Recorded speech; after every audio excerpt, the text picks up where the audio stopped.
Hello students, कैसे हो आप लोग। आइए हम लोग जब अब सीबीएसई की तैयारी कर रहे हैं क्लास 12th के लिए और एंट्रेंसेस के लिए, तो क्यों ना कुछ ऐसे क्वेश्चंस को भी देख लें जिन पर बहुत बड़ा बड़ा मार्क लगा होता है कि यार देखो ये एमआईटी का है। ऐसे कुछ क्वेश्चंस ऑलरेडी हमने यहाँ प्लेलिस्ट में डाले हुए हैं, और जितने भी क्वेश्चंस हैं प्लेलिस्ट के अंदर उन सारे क्वेश्चंस को आप जरूर करिए। बहुत बहुत सारे लोग इसका एडवांटेज लेते रहते हैं।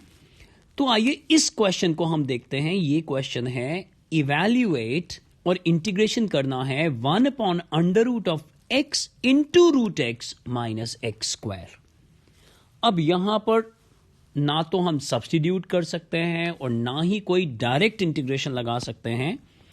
तो जैसे कि अक्सर मैं बोलता हूं कि अप्रोच हमें स्ट्रांग करनी चाहिए। क्या अप्रोच बनेगी? ज्यादा से ज्यादा आपको लगेगा कि यार इन पावर्स को ऐड करके देख लेते हैं, शायद कुछ एडवांटेज हो, फिर हम ट्रिगो की कोई टर्म पुट कर लेंगे इसके अंदर। तो ये देखिए, ऐसा करके आप देखेंगे, लेकिन इससे तो कोई एडवांटेज हमें समझ में नहीं आ रहा है कि हमें कुछ एडवांटेज मिलने वाला है। अब क्या कर सकते हैं? क्या कुछ कॉमन लिया जा सकता है? क्या हम यहां से कुछ कॉमन ले सकते हैं? तो लीस्ट पावर जो हमारे को दिखाई दे रही है वो तो x⁻³ है जो हमें कॉमन दिखाई दे रही है। तो हम अगर इसको कॉमन लेते हैं तो आ जाएगा x² पावर सब्ट्रैक्ट हो जाएगी और यहां पर हमारे को कुछ इस तरह से दिखाई देने लग जाएगा। जब हम एलसीएम लेंगे यहां इधर तो हमारे पास आ जाएगा 1/2। यहां तक पहुंच गए। अब क्या करें? अब हमारे पास यहां पर कुछ ऐसा आ गया है √(x⁻³ और मैं यहां इसको अलग लिखता हूं एक और रूट के अंदर, प्रोडक्ट फॉर्म में इस तरह से दिखाई देगा। बच्चों ध्यान से देखो, ये देखिए। अब क्योंकि ये रूट है यानी हम यहां ये वाला लॉजिक यूज करेंगे, पावर्स को मल्टीप्लाई कर देंगे और x⁻³ whole raised to power 1/2 बच्चों x⁻³ हो जाएगा। अब यहां पर आने के बाद शायद आप इस क्वेश्चन को क्रैक कर सको,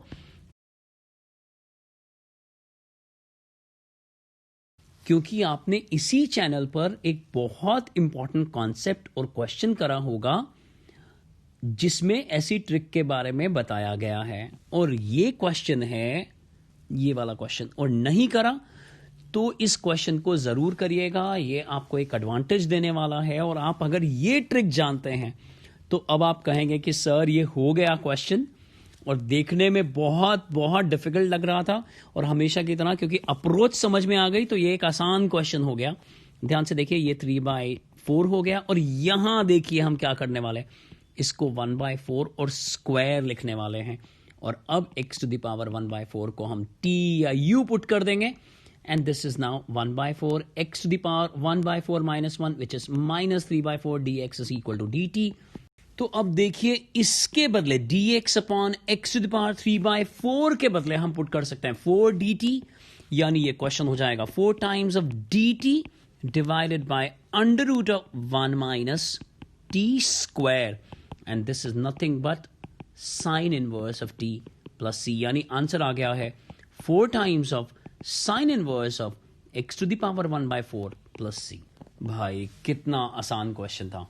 तो बच्चों क्वेश्चंस को इसी तरह से पूरी फोकसिंग के साथ प्रैक्टिस करते रहो, क्रैक करते रहो। बच्चों पढ़ते रहिए और आगे बढ़ते रहिए। और हां, इस चैनल को सब्सक्राइब करना, इस पे कमेंट करना और इसको शेयर करना मत भूलिएगा।